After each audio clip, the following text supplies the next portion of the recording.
உலகத்திலே பயங்கரமான ஆயுதம் எது? நதிகெட்டு போன நயவஞ்சகரின் நாக்குத்தான் அது என்று சொல்வார்.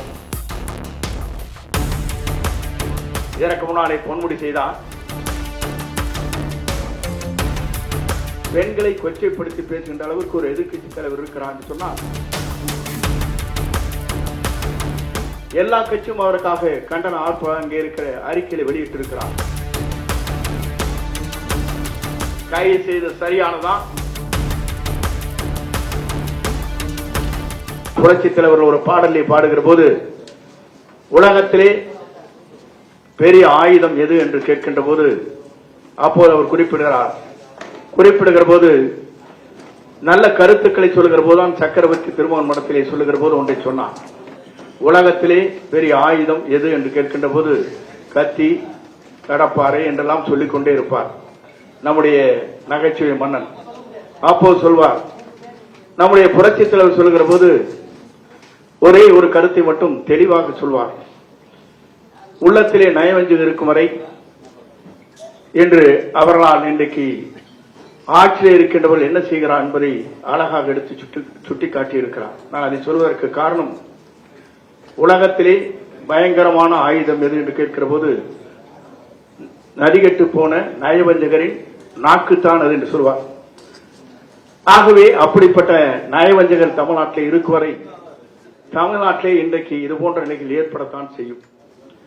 அவரை பொறுத்தவரையிலும் ஒரு தூய்மையான ஆட்சி நடத்த வேண்டும் என்று கருதுகிற போது பெண்களை கொச்சைப்படுத்தி பேசுகின்ற அளவிற்கு ஒரு எதிர்க்கட்சி தலைவர் இருக்கிறார் என்று சொன்னால் இதை எவராலும் பொறுத்துக் கொள்ள முடியாது என்பதுதான் மக்களுடைய உள்ளத்திலே இருக்கிற நிலை. எல்லா கட்சியும் அவருக்காக கண்டன ஆர்ப்பாட்டம் அங்கே இருக்கிற அறிக்கையை வெளியிட்டிருக்கிறார். ஒரு கட்சிகள் கூட இல்லை, அனைத்து கட்சியை சார்ந்தவர்கள், பொதுமக்கள், அதே நேரத்தில் நல்ல மனம் படைத்தவர் அத்தனை பேரும் இந்த கருத்துக்களை வலிமையாக எடுத்து சொல்லியிருக்கிறார். பெண்களை கொச்சைப்படுத்தி பேசுவது என்பது இன்றைக்கு தமிழ்நாட்டிலே நடக்காத ஒன்றை எதிர்க்கட்சி தலைவர்கள் பேசியிருக்கிறார். ஆகவே இதற்குள்ள நடவடிக்கை மேற்கொள்ள வேண்டும் என்ற உணர்வுகளைத்தான் அனைத்து கட்சியை சார்ந்தவர்களும் பிரதிபலித்திருக்கிறார், பெண்களும் பிரதிபலித்திருக்கிறார். ஆகவே இவரை கைது செய்து சரிதான் என்பதுதான் இன்று மக்களுடைய உள்ளங்களே இருக்கின்ற நிலை. ஆனால் திராவிட முன்னேற்ற கழகம் மட்டும் போராடுகிறார்கள், மக்கள் போராடவில்லை. இன்றைக்கு அவரெல்லாம் பேசுவதற்கு காரணமே வயிறிருந்து பேசிக் கொண்டிருக்கிறார். அங்கே தூங்க முடியவில்லை, அவர்களால் தூக்கம் அவர்களுக்கு வருவதில்லை. ஆகவே அவர்கள் இது போன்ற வார்த்தைகளை சொல்வது என்பது ஏற்றுக்கொள்ள முடியாத ஒன்று. பெண்களை இழிவுபடுத்துவது என்பது அவருடைய நிலையை நாம் பார்க்கின்ற போது இதை எல்லோரும் செய்து கொண்டிருந்தார் இருந்திருக்கிறார். இதற்கு முன்னாலே பொன்முடி செய்தார். மற்றவர் இங்கே பெண்களை பற்றி பேசுகிற போது இங்கே சில வார்த்தைகளை சொல்கிற போது அளந்து பேசுவதற்கு அவர்களுக்கு தகுதி இல்லை என்பதுதான் இந்த நாடு இன்றைக்கு பார்த்துக் கொண்டிருக்கிறது. அது மட்டுமல்ல, பெண்களை இழிவுபடுத்துவது என்பது ஏற்றுக்கொள்ள முடியாத ஒன்று. ஆகவே பெண்களாக இருக்கின்ற அத்தனை பேரும் இன்றைக்கு தமிழ்நாட்டை பொறுத்தவரையிலும் 100% வாக்களித்து விட்டார் என்ற வைத்தறிச்சல் அவர்களுக்கு இருக்கிறது. அதுதான் இங்கே இருக்கிற நிலைகள். இளைஞர்களும் பெண்களும் இன்றைக்கு நம்முடைய தமிழ்நாட்டுடைய முதலமைச்சரை பொறுத்தவரையிலும் இவர்தான் தமிழ்நாட்டுக்கு தகுதியான முதலமைச்சர் என்ற முறையிலே தேர்வு செய்யப்பட்டிருக்கிறார் என்பதை நாடே அறிந்து கொண்டிருக்கிறது. மேலே நாடுகளில் வருகிறது அத்தனை பேரும் வாக்களித்திருக்கிறார் சொன்னால் ஒரு தலைவருக்கு இப்படிப்பட்ட வாக்களிக்கிற வரலாறு தமிழ்நாட்டில் கண்டது கிடையாது. அதைத்தான் இங்கே பார்க்கின்ற போது நாம் அத்தனை பேரும் எண்ணி பார்க்கிறோம். இந்திய நாட்டின் வரலாற்றில், தமிழகத்தின் வரலாற்றில் ஒரு மிராக்கல் என்று சொல்வார்களே, அதை போல தமிழ்நாடு உருவாகி இருக்கிறது என்பதை இவர்களால் பொறுத்துக் கொள்ள முடியவில்லை.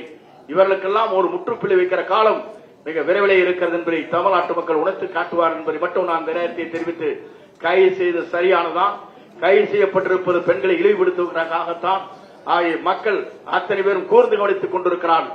இது போன்ற தவறுகளை எவரும் செய்துவிடக் கூடாது என்பதால் மக்கள் உள்ளங்களிலே நிறைந்திருக்கிறது என்பதை நான் இந்த நேரத்திலே கோரிக்கை காட்டி, இங்கே வருகின்றிருக்கிற சட்டமன்ற அமைச்சர் பெருமக்கள், சட்டமன்ற உறுப்பினர்கள், இங்கே வருகின்றிருக்கிற அத்தனை பேரும் ஆற்றல் மிக்க சக்திகளாக நீங்கள் விளங்கிக் கொண்டிருக்கிறீர்கள். சட்டமன்றத்தை பற்றி இங்கே குறிப்பிடுகிற போது நீங்கள் உங்களுக்கு கவலைப்பட தேவையில்லை.